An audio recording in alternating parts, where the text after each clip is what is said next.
அடகில் இருக்கும் தங்க நகைகளை மீட்டு 10 நிமிடங்களில் பிரைம் கோல்ட் ஹப் மூலம் அதிக விலைக்கு விற்க 7997990028 தொடர்பு கொள்ளவும். சம்மர் வந்தாச்சு. What's your plan for this holiday? எங்க கிட்ட விட்டுருங்க, நாங்க பாத்துக்கிறோம். GT Holidays. GT Holidays, South India's #1 travel brand. Kongu மண்டலத்தில் தனியாருக்கும் பண்ணை வீடுகளில் குறிவைத்து கொலை அப்படியோட கொள்ளை அதனால் கொலை அப்படி சம்பவங்கள் தான் சமீப காலம் இல்லை, கடந்த 10லேருந்து 15 ஆண்டுகளாகவே 26 கொலைகள் நடந்தது. அதாவது கரும்பு வெட்ட வரவன் ஒரு அருவா வச்சிருப்பான், மரத்தில் ஏறி செடி வெட்ட போகிறவன் ஒரு விதமான அருவா வச்சிருப்பான், இல்லை தோட்டம் வெட்டுறவன் ஒரு மாதிரி மம்முட்டி அதெல்லாம் வச்சு இந்த மாதிரி பேட்டர்னில் அங்கேருந்து வந்தவொடனே இவங்க எந்திரிக்கிறதுக்குள்ளே அடிச்சிருது. இவங்க பெரும்பாலும் என்னன்னு கேட்டால் இந்த மாதிரி தோட்டங்களுக்கு மெயின் ரோடு வழியாக யாரும் வர மாட்டாங்க. அப்போ அந்த கரையிலேருந்து வர மாதிரி இருக்கு. அப்போ அந்த பக்கமாக ஏறி இவங்க பார்த்துருவாங்க 3 நாள் இப்படி இவங்களை அட்டம் பண்ணிடுறாங்க. பயங்கரமான இன்வெஸ்டிகேஷன் போகுது. 3 பேரை கைது செய்கிறாங்க. ரமேஷ் 54 வயது, அடுத்தவர் மாதேஸ்வரன் 52 வயது, ஆச்சியப்பன் 48 வயசு. இவங்களை பிடிச்சி இவங்க தான் குற்றவாளி அப்படின்னு சொன்ன கூட இவங்க மேல ப்ரீவியஸ் 19 இடத்துல அட்டம் பண்ணியிருக்கோம். பாதி இடத்துல கொள்ளை, அதுல சில கொலைகள். குளத்துப்பாளையம் உள்ள என்ட்ரு பண்றதுக்கு முன்னாடி ஒரு பைக்ல 2 பேர் போனாங்க. 12 மணிக்கு நான் பார்த்தேன், நீல கலர் பைக்கு, அது மட்டும் எனக்கு தெரியும். அங்கேருந்து கொஞ்சம் தூரத்தில் ஒரு இன்ஃபர்மேஷன் கிடைச்சிருக்கு, மெட்டாலிக் ப்ளூ கலர் பைக்கை ரோட்டில் இருசக்கர வாகனத்தை விட்டுட்டே போயிட்டு இருக்கிறாங்க. உடனே சந்தேகத்துக்கு இருக்கமா காவல்துறைக்கு தகவல் கிடைச்ச உடனே அந்த வண்டியை நம்பர் எடுத்து அந்த நம்பரை செக் பண்ணும்போது அது ஆனந்தராஜ்னு வருது. அப்போ ஆனந்தராஜ் உங்களுக்கு யாருன்னா தெரியுமான்னு கேட்கும்போது இவன் அங்கே நாங்கள் எத்தனை மணிக்கு குடிச்சோம்னு கேட்டால் நாங்கள் 10 மணிக்கு குடித்தோம், குடிச்சிட்டு அங்கேருந்து நாங்கள் கிளம்பணும். 12 மணிக்கு சம்பவத்தை பண்ணிட்டு திரும்ப நாங்கள் என்ன பண்ணோன்னு எங்களுக்கு தெரியல. அவன் இரவு நேரத்தில் வந்திருக்காங்க, 8 காவல் நிலைய எல்லையை தாண்டி வந்திருக்காங்க. ஏதாவது ஒரு காவல் நிலையத்தில் வாகன தணிக்கையில் ஈடுபட்டிருந்தாங்கன்னா அந்த காவல் நிலையத்தில் இங்கே வா, எங்கடா போறீங்க, கரும்பு வெட்ட போகிறேன், வெள்ளை வெட்ட போகிறேன், மரத்தை வெட்ட, நீ எது வெட்ட போனாலும் இப்போ போதையில் இருக்கீங்களா, உங்கள் மேலே டிடி கேஸ் போடுறோம், மொடுங்க இங்கே இருங்க, அந்த கொலை நடந்திருக்காது. ஆதனையர்களுக்கு அன்பு வணக்கம். இன்று நம்மோடு பத்திரிகையாளர் திருமிகு விமலேஸ்வரன் அவர்களுள்ளார். வணக்கம் விமல் சார். வணக்கம். நல்லா இருக்கீங்களா? நல்லா இருக்கும். இந்த கொங்கு பகுதிகளில் இந்த தோட்டத்து வீடுகளை குறிவைத்து சமீப காலமாக ஒரு கொலை சம்பவம் நடந்துச்சு. கடந்த ஆண்டு நவம்பர் மாதம்னு நினைக்கிறேன், பல்லடம்ல ஒரு மிகப்பெரிய கொலை.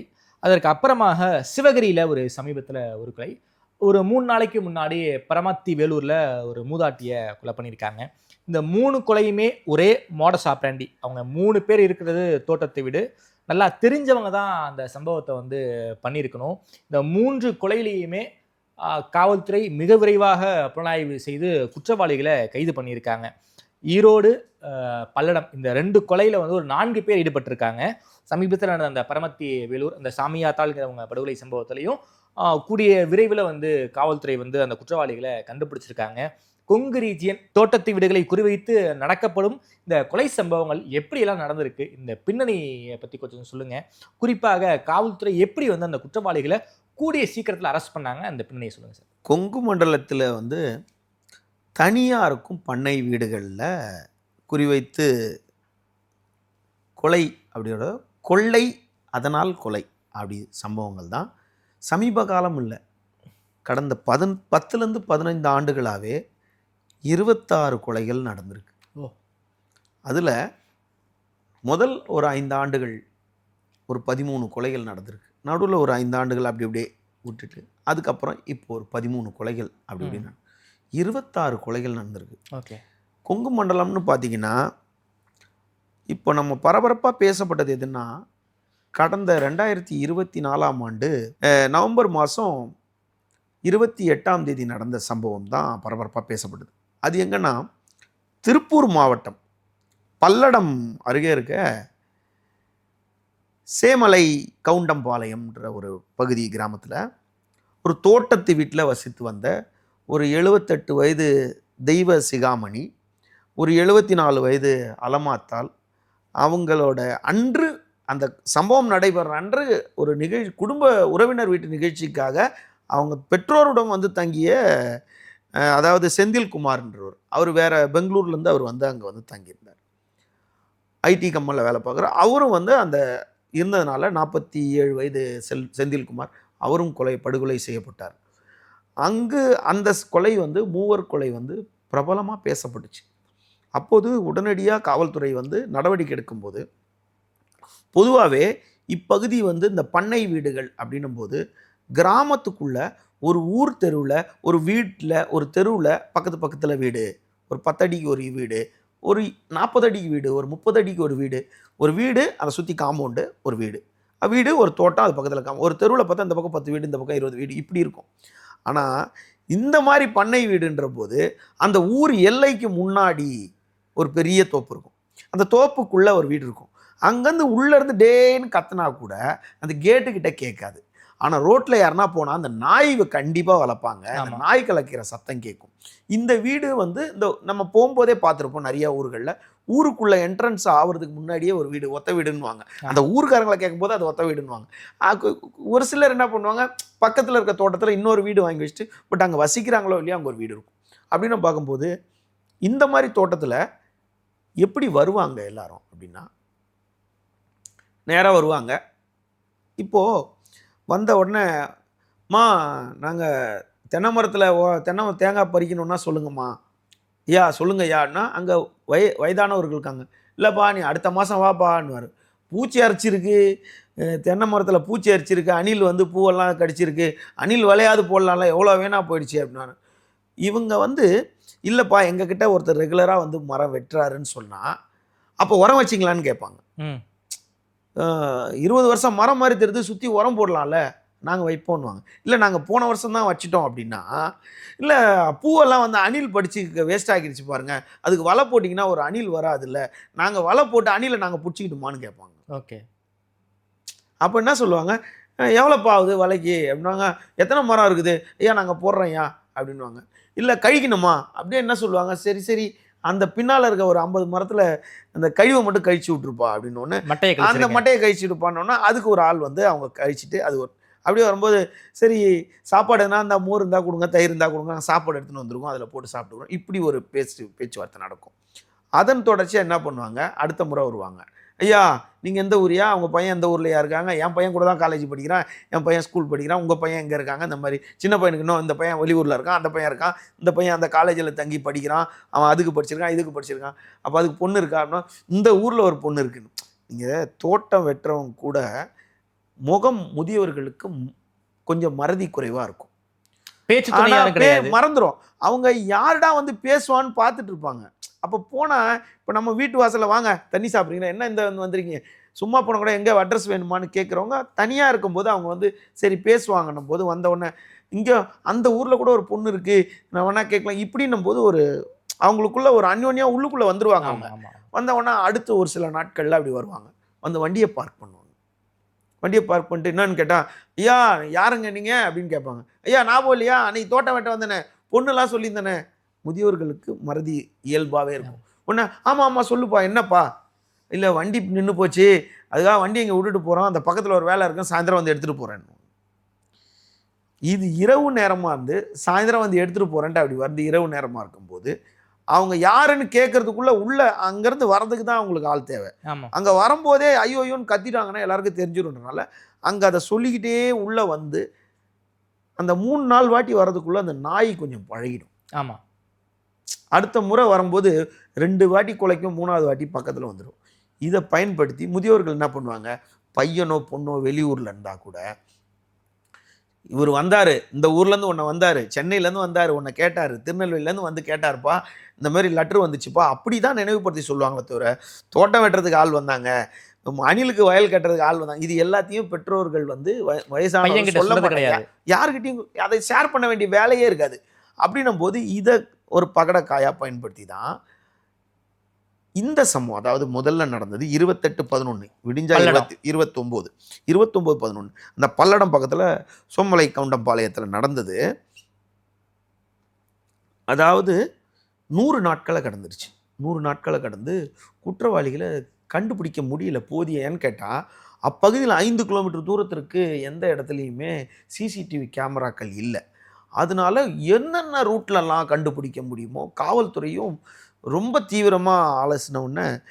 18/3 என் நினைவு சரியாக இருந்தால் 2025 மார்ச் 18 கரெக்டாக 100 நாட்களை கடந்து இன்னும் வரை குற்றவாளிகளை பிடிக்க முடியல அப்படின்னு சொல்லிட்டு எதிர்க்கட்சிகள்லாம் வந்து ஒரு சர்ச்சை ஆர்ப்பாட்டங்கள்லாம் பண்ணும்போது என்ன ஆயிடுச்சுன்னா உடனடியாக தமிழக காவல்துறை தலைவர் அவர்கள் வந்து வழக்கை சிபிசிஐடி கிட்ட ஒப்படைச்சார்.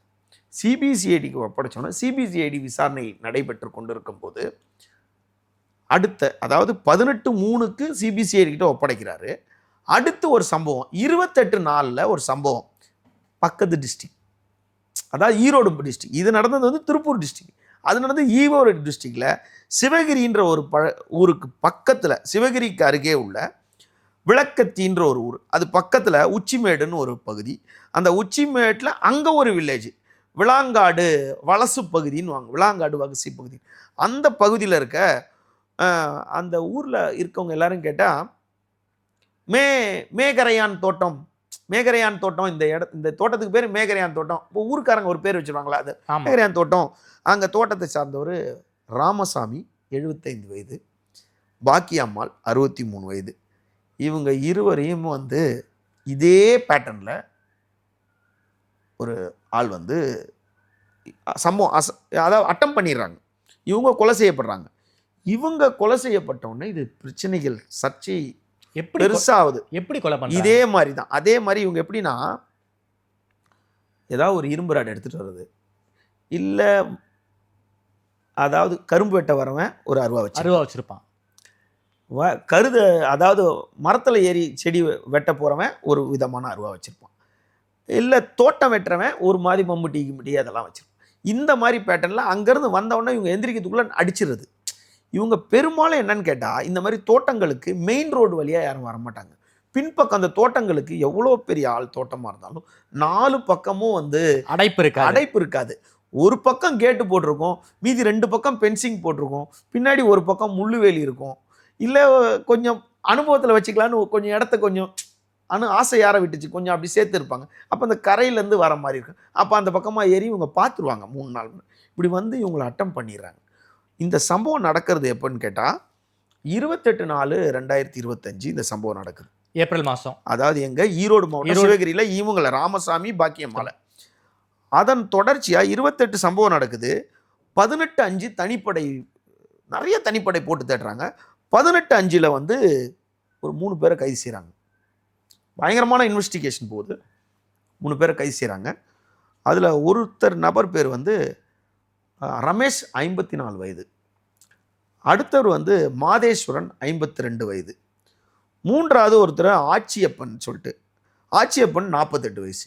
இவங்க 3 பேரும் கிட்ட பிடிச்ச உடனே இவங்களை பிடிச்சி இவங்க தான் குற்றவாளி அப்படின்னு சொன்னோம்னா, இவங்க மேலே ப்ரீவியஸ் 19 இடத்துல அட்டம் பண்ணியிருக்கோம், கொள்ளை அடிச்சிருக்கோம். பாதி இடத்துல கொள்ளை, அதில் சில கொலைகள். அது புரியுதுங்களா? அவங்க நோக்கம் கொள்ளை அடிக்கிறது தான். ஆள் தெரிஞ்சிச்சுன்னும் போது கொலை பண்ணிடுறது. இப்படி பண்ணும்போது இந்த நகையெல்லாம் எங்கன்னு கேட்கும்போது, இந்த வீடு அதாவது அந்த ஈரோடு பகுதியில் இந்த ராமசாமி பாக்கியம்மாள் வீட்டில் மட்டும் 10.25 சவரன், 10.75 கிராம், அதாவது 75 பாயிண்ட். அதில் வந்து இந்த நகையை சேர்த்து இவங்கக்கிட்ட போலீஸ் எப்படி விசாரிக்கும்? அதாவது ஒரு கேங்ஸ்டரையோ ஒரு ரவுடி எப்படி விசாரிக்கும், ஒரு கிரைம் அக்யூஸ்ட் எப்படி விசாரிக்கும்? கேட்டால் பாதி பேர் சொல்ல மாட்டாங்க. அப்போ போலீஸ் தகுந்த ட்ரீட்மெண்ட் கொடுத்து விசாரிக்கும் போது என்ன ஆகுதுன்னா, இவங்க ரெக்கவரி காட்டுறாங்க. ஒரு 50 சவரன் மேற்பட்ட ரெக்கவரி காட்டுறாங்க. இதெல்லாம் எங்கன்னு பார்த்தா, இது அங்கே பக்கத்தில் ஒரு கிராமத்தை சேர்ந்த ஞானசேகரன் ஒரு நபர். ஓகே. அந்த ஞானசேகரனுக்கு அவருக்கு வந்து 38-40 வயசு ஆச்சு. அவரையும் மறுநாள் இவங்க 18/5 பிடிக்கிறாங்க. 28 நாள் சம்பவம் நடக்குது. 18/5 இவங்களை பிடிக்கிறாங்க. 19 அந்த ஞானசேகரனை பிடிக்கிறாங்க. பிடிச்ச உடனே தான் இவங்க தான் பல இடத்துல செய்திருக்காங்க. அப்போ இவங்க தான் திருப்பூர் மாவட்டம் பல்லடத்தில் சம்பவம் செய்ததுன்னு இவங்களே ஸ்டேட்மெண்ட்டில் சொல்லிட்டாங்க. ஓகே. சிவகிரியில் நடந்த சம்பவத்தை எப்படி போலீஸ் பிடிச்சாங்க சார்? அதாவது சிவகிரியில் இருந்த சம்பவத்தை என்னென்னா, அந்த 2 பேர் கொலைக்கு பிறகு, அதாவது பெரும்பாலும் வந்து இவங்க அதாவது எஸ்பி வருவாங்க, டிஐஜி வராங்க, ஐஜி வராங்க. இது அங்கே இருக்க கொலைகள் எல்லாமே சிசிடிவி, யாருமே சிசிடிவி மேலே அதிகமான விழிப்புணர்வு யாருக்கும் இருக்கிறது இல்லை. ஓகே. கிராமப்பகுதி இங்கே யார் இருக்கிறதுன்னு. ஆனால் இந்த 2-3 வாட்டி வரவங்களுக்கு என்ன நினைக்கிறாங்க, இன்னைக்கு இந்த வீட்டில் கண்டிப்பாக 5000 ரூபா பணமாவது இருக்கும், குறைந்தது நான் சொல்கிறேன். ஆனால் ஒரு கிழவின்னு இருந்தாங்க, ஒரு முதியவர் பாட்டின்னு ஒருத்தங்க இருந்தாங்க. இவங்க கழுத்தில் ஒரு சங்கிலி போட்டிருப்பாங்க, காதில் ஒரு கமல் போட்டிருப்பாங்க, ஒரு டிவி இருக்கும், கண்டிப்பாக இருக்கும். ஒரு செல்ஃபோன் இருக்கும். அது இல்லாமல் வீட்டில் பீரோன்னு இருந்துச்சுன்னா கொஞ்சம் நகை இருக்கலாம், இல்லைன்னா பணம் ஒரு 5000 ரூபாய் கண்டிப்பாக வச்சுருப்பாங்க. அப்போ இன்றைக்கி தேவை இந்த சங்கிலி, ஒரு 3 சவர சங்கிலியாக இருக்கும். தோட்டத்துக்காரங்க இவ்வளோ தோட்டத்து வீட்டுக்குள்ளே இருக்கும், ஒன்றும் இல்லாமல் இருக்க மாட்டாங்க. அதுவும் வந்து அதை 2-3 வாட்டி வரும்போதே அவங்களோட ஸ்ட்ரென்த் என்னன்றதை நோட்டை விட்டுறாங்க. இவங்களோட ஸ்ட்ரென்த் என்ன, மகன் அந்த ஊரில் இருக்கார், பையன் இந்த ஊரில் இருக்கார், மருமகன் இங்கே இருக்காங்க, அப்போ இந்த தோட்டத்தில், அப்போ இந்த தோட்டத்துக்கு அதெல்லாம் நாங்கள் கொடுத்தது என் பேரம்பேத்திக்கு தான்ப்பா, அப்போ இந்த மாதிரி டைமில் யாரும் வரமாட்டாங்க அப்படின்றது இவங்க கணிச்சிடுறாங்க. இதெல்லாம் வந்து மோப்பநாயும் பயன்படுத்தினாங்க. இதில் வந்து ரெக்கவரி ஜுவல்ஸ் எங்கே போகுது, எங்கேருந்து அக்யூஸ்ட் வராரு, இவங்கள வந்து சுற்றி போலீஸ் ஸ்பெஷல் டீமில் கண்காணிக்குது. செல்ஃபோன் எங்கேயுமே கிடைக்கல. இவங்களோட செல்ஃபோன் யூஸ் பண்ணவே இல்லை. இவங்க செல்ஃபோனை வச்சு எங்கேயுமே பிடிக்கல இந்த சம்பவங்களில். ஆனால் இவங்கள வந்து ஒரு 5 கிலோமீட்டர் தொலைவில் எங்கே கிராஸ் பண்ணுறாங்க, எங்கே போகிறாங்க, இந்த சம்பவத்தில் ஸ்பெஷல் டீம் கொத்தா வந்து சந்தேகத்திரமாக இருக்கும்போது பிடிச்சி விசாரிக்கும் போது இவங்க எல்லா டீட்டெயிலையும் வந்து இவங்களை போய் ரெக்கவரி கொடுத்துறாங்க. கொடுத்த உடனே 4 பேரையும் சேர்த்து பவானி நீதிமன்றத்தில் ஆஜர்படுத்துகிறாங்க. ஆஜர்படுத்தி எத்தனை நாள் ஆச்சு, 20ஆம் தேதி ஆஜர்படுத்துகிறாங்க. 25 சம்பவம் முடியுது. அடுத்து 25 சம்பவம் முடிஞ்ச உடனே அடுத்த 16 நாளில் திரும்பவும் 7ஆம் தேதி அடுத்த டிஸ்ட்ரிக்ட் வந்துடுறானுங்க. எங்கன்னு கேட்டால் வேறு சம்பவம் நடக்குது. நாமக்கல் மாவட்டம் பரமத்தி வேலூருக்கு அருகே உள்ள சித்தன்பூண்டி கிராமம்ன்ற ஒன்று இருக்குது. இந்த சித்தன்பூண்டி கிராமத்துக்கு பக்கத்தில் குளத்துப்பாளையம்னு ஒரு ஊர் இருக்குது. குளத்துப்பாளையம், இந்த குளத்துப்பாளையத்தில் ஊரை சார்ந்தவங்க தான், அந்த ஊரில் தான் ஒரு தோட்டம் இருக்குது. தோட்டத்தோட அளவு பார்த்திங்கன்னா 2 ஏக்கர் 75 சென்ட். அந்த சாமியாத்தாள் அந்த அம்மா வயசு வந்து 63-64 வயதாது. அந்த அம்மாவுக்கு ஒரு கணவர் வந்து 20 ஆண்டுகள் முன்னாடி இறந்துருக்காங்க. அந்த 2 ஏக்கர் 75 சென்ட்டில் வந்து 70% தென்னை மரமும் கொஞ்சம் வாழை மரமும் சில செடிகளும் அவங்க வச்சுருக்காங்க. இதில் பார்த்தா அந்த அம்மாவுக்கு ஒரு பையன் கிருஷ்ணமூர்த்தின்னு சொல்லிட்டு, அவர் வந்து கோயம்புத்தூரில் ஃபேமிலியோடு இருக்கார். இந்த அம்மாவுக்கு பேரம்பேத்திலாம் இருக்குது. இந்த அம்மாவுக்கு இன்னொரு பொண்ணு இருக்காங்க, கிருஷ்ணவேணி என்ற சங்கீதான்ட்டு. அவங்கள என்ன பண்ணுறாங்க, பக்கத்தில் மணியனூர்னு ஒரு ஊர் இருக்குது, அந்த ஊரில் கட்டி கொடுத்துருக்காங்க. மருமகன் வந்து ஒரு எண்ணெய் ஆலை வச்சுருக்காரு. அப்போது இந்த அம்மா மட்டும் இங்கே இருக்கிறாங்க. மகள் வந்துட்டு போவாங்க, மகன் கோயம்புத்தூர்லேருந்து வந்துட்டு போவாங்க. எல்லாம் லீவுக்கு வந்துட்டு எல்லாம் போயிருக்காங்க. இவங்க பக்கத்து மகள் அடிக்கடி தொடர்பு கூப்பிட்ட உடனே வர்றதுக்கு ஒரு 20 நிமிஷம் வர அளவில் இருக்காங்க. 7ஆம் தேதி இந்த அம்மா வந்து ஒரு குடும்ப உறவினர் வீட்டு திருமணத்துக்கு போயிட்டு வந்திருக்காங்க. வந்திருக்காங்க. அந்த தோட்டத்துக்குள்ளே வந்து ஒரு சின்ன வீடு, அதாவது தார்சு கட்டிடம், ஒரு சின்ன வீடு. வெளியே வந்து தாவாரம் மாதிரி இறக்கியிருக்காங்க. தாவாரம் மாதிரி ஷீட்டு மாதிரி ஒரு 10க்கு 20, 10 அடி நீட்டுக்கு 20 அடி அகலத்துக்கு ஒரு ஷீட்டு. ஆனால் பெரும்பாலும் வெக்கையாக இருக்கனால இவங்க அந்த வெளியே அந்த தாவாரத்துக்கிட்ட தான் படுத்துருக்காங்க. இப்போ கரெக்டாக இந்த அம்மா வந்து 7/6/2025 நைட்டு 1:19, அதாவது விடிஞ்சா 8 விடிஞ்சிருச்சு, 1:19க்கு ஃபோன் போடுறாங்க. ஃபோன் போட்டால் பக்கத்து வீடுனா வீடு ஒட்டி இருக்காது, கொஞ்சம் தொலைவாக இருக்கலாம், உறவினர் தான் இருக்காங்க. அங்கே குழந்தைவேல்னு ஒருத்தரை தொடர்பு கொள்கிறாங்க. உடனடியாக என்ன பண்ணுறாங்க, இவங்களால பேச முடியல, ஃபோன் அடிக்கிறாங்க. அடிச்சுட்டு உடனே 2வது அவங்க மருமகனுக்கு அடிக்கிறாங்க ஃபோன், முத்துக்குமார்ன்றவர். அவருக்கு ஃபோன் அடித்தோடனே அவர் உடனே எடுத்து அத்தான் என்னன்றாங்க, அவரால் பேச முடியல. உடனே அவங்களுக்குள்ளே கான்டாக்ட் பண்ணிவிட்டு எல்லாம் இங்கே வர்றதுக்குள்ளே வந்து பார்த்தா கழுத்து வாய் எல்லாம் வெட்டப்பட்டு பல்லுலாம் 2 பல்லு கீழே செதறி இருக்கு. உடனே என்ன பண்ணுறது தெரியாமல் பிடிச்சி உடனே ஆம்புலன்ஸ் வர வச்சு ஆம்புலன்ஸ்க்கு போட்டிருக்காங்க. இவங்க வரும்போதே போலீஸ்க்கு இன்ஃபார்ம் பண்ணோன்னா பக்கத்தில் நல்லூர் காவல் நிலையம்னு, இந்த நல்லூர் காவல் நிலையத்துலேருந்து போலீஸார் அடுத்த 1 மணி நேரம், இப்போ 2:20க்கு இவங்களுக்கு தெரிஞ்சிருக்கு தகவல், 1:20க்கு இவங்களுக்கு தகவல் கிடைக்குது. உடனே அங்கே இவங்க மருமகன் வர்றதுக்கு முன்னாடி பக்கத்து வீட்டில் உறவு, அங்கே பக்கம் அந்த ஊருக்குள்ளே இருக்கவங்க வந்துட்டாங்களா உறவினர், வந்தவுடனே போலீஸ்க்கு தகவல் கொடுக்குறாங்க. உடனே நல்லூர் காவல் நிலையத்திலேருந்து அடுத்த 1 மணி நேரத்துக்குள்ளே வந்துடுறாங்க. வந்த உடனே இவங்களை வந்து பார்த்தா அடுத்தது என்ன பண்ணுவாங்க, யார் கொலை பண்ணான்னு உடனே என்னவோ நடந்துருச்சு, யாருனே தெரியாதவங்க வந்து கொலை பண்ணிட்டாங்க, யாருனே தெரியாதவங்க. உடனே இருட்டில் அவங்களுக்கு வயசானவங்களுன்னா தெரியும். உடனே என்ன பண்ணுறாங்க, இவங்களை ஆம்புலன்ஸ் வர வச்சு ஏற்றிக்கிட்டு நேராக மருத்துவமனைக்கு போகிறாங்க. ஒரு தனியார் மருத்துவமனைக்கு, அங்கே நாமக்கல்லில் தனியார் மருத்துவமனைக்கு போகிறாங்க. போன உடனே நீங்கள் கோயம்புத்தூர் கொண்டு போயிருங்கன்றாங்க. உடனே கோயம்புத்தூர் ஆஸ்பத்திரிக்கு ஃபஸ்ட் எய்ட் பண்ணி கோயம்புத்தூர் ஆஸ்பத்திரிக்கு கொண்டு 4:20க்கு கோயம்புத்தூர் ஆஸ்பத்திரிக்கு போகிறாங்க. 4:20க்கு போய் 9:20க்கு தான் அவங்களுக்கு வந்து ஐசியூவில் பிளட்டு நிறைய லாஸ் ஆகிடுச்சு கழுத்துலேருந்து. 9:20 பிளட்டு தேவைப்படுதுன்றாங்க. அந்த 9:20க்கு மேலே அவங்க வந்து இல்லை, அன்கான்ஷியஸ் போய் இறந்துடுறாங்க. அப்போ உடனடியாக போலீஸ் வந்து பார்க்கும்போது உடனே எஸ்பி வந்துடுறாங்க. வந்து பார்க்கும்போது நிறைய பேர் இந்த ஆதாய கொலைன்ட்டு பணத்துக்காக கொலை பண்ணுறவங்க அப்படி ஒரு இன்சிடென்ட் நடக்கல.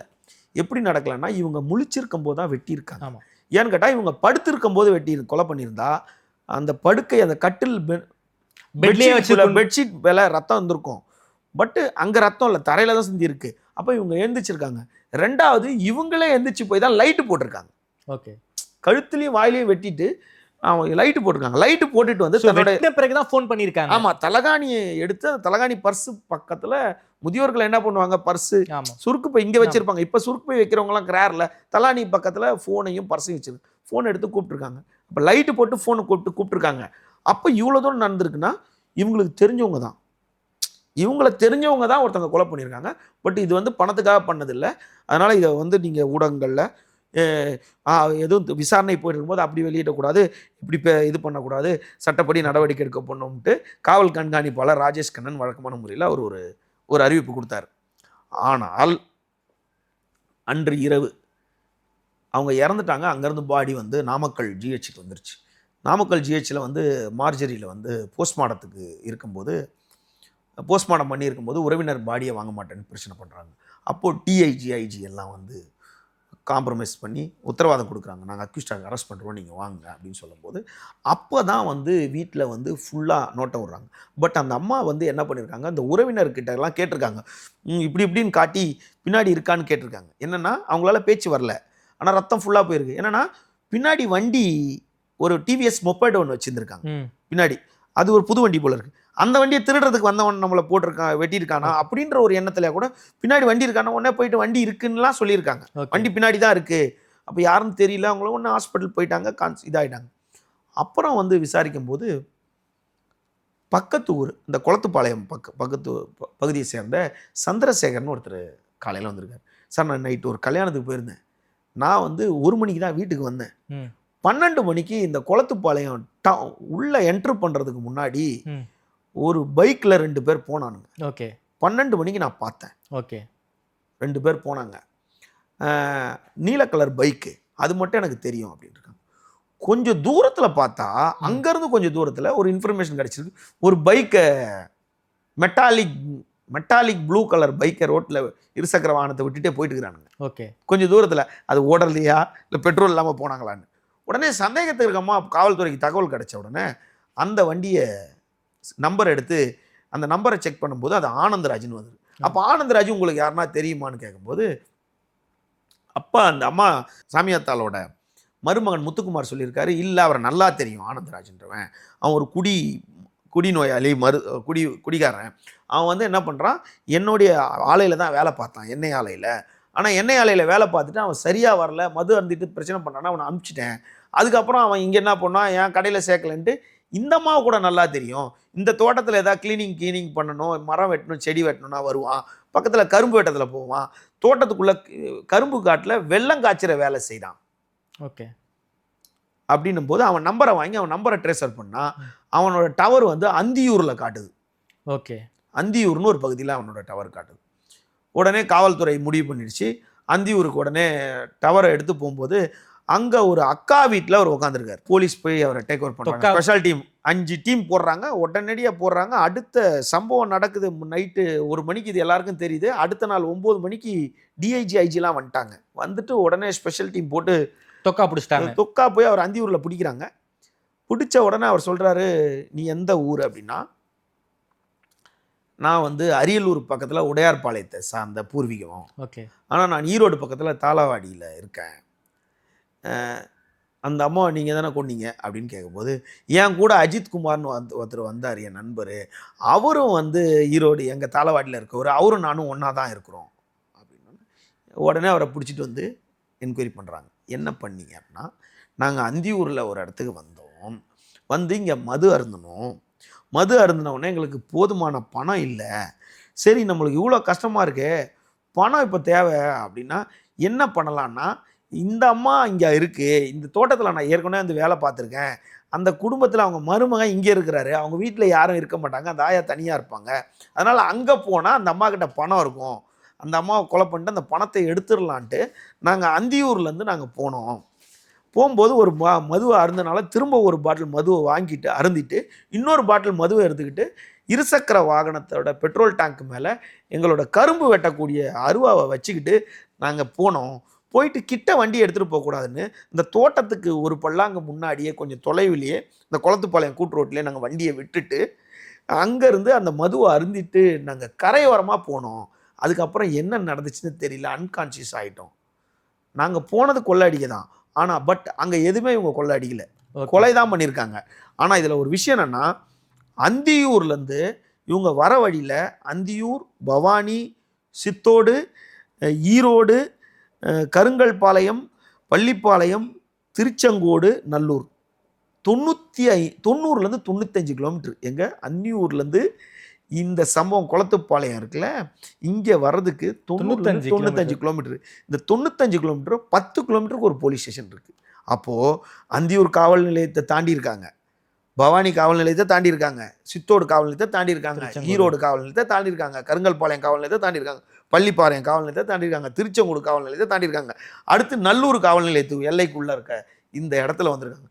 அப்போது இவன் அங்கே நாங்கள் எத்தனை மணிக்கு குடித்தோன்னு கேட்டால், நாங்கள் 10 மணிக்கு குடித்தோம், 9 மணிக்கு குடித்தோம். குடிச்சிட்டு அங்கேருந்து நாங்கள் கிளம்புனோம். கிளம்பி இந்த ரலியாக வரும்போது 12 மணிக்கு இங்கே வந்துட்டோம். 11 மணிக்கெலாம் நாங்கள் இந்த ஊரை கடந்துட்டோம். 12 மணிக்கு வந்து சம்பவத்தை பண்ணிவிட்டு திரும்ப நாங்கள் என்ன பண்ணோன்னு எங்களுக்கு தெரியல. அது வழியில் வந்தோன்னா வண்டியை விட்டுட்டு போயிட்டோம்.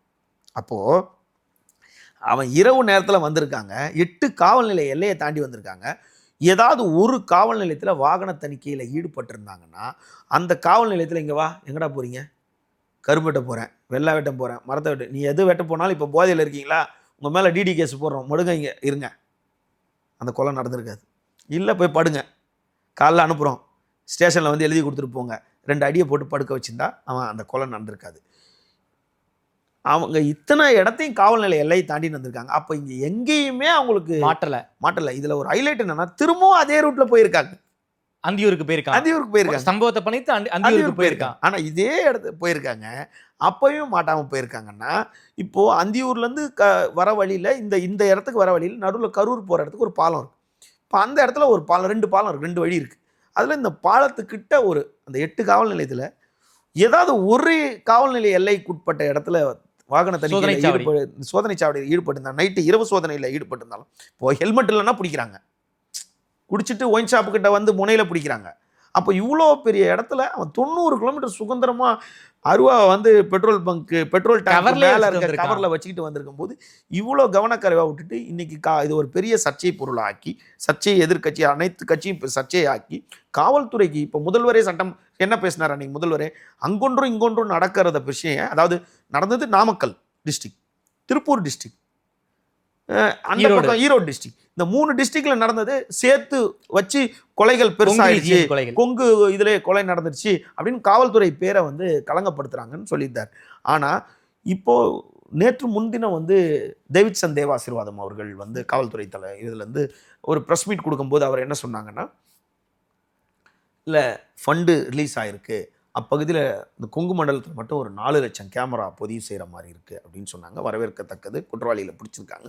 அவர் சொன்னார் இந்த மாதிரி பிடிச்சிருக்காங்க. ஆனால் இவ்வளோ கேமரா போட்டாலும் அந்த கேமரா பார்த்துக்கிறதுக்கு ஒரு ஆள் வேணும், அந்த கேமராலேருந்து தப்பிக்கிற மாதிரி ஒரு அஃபென்ஸ் பண்ணுவாங்க.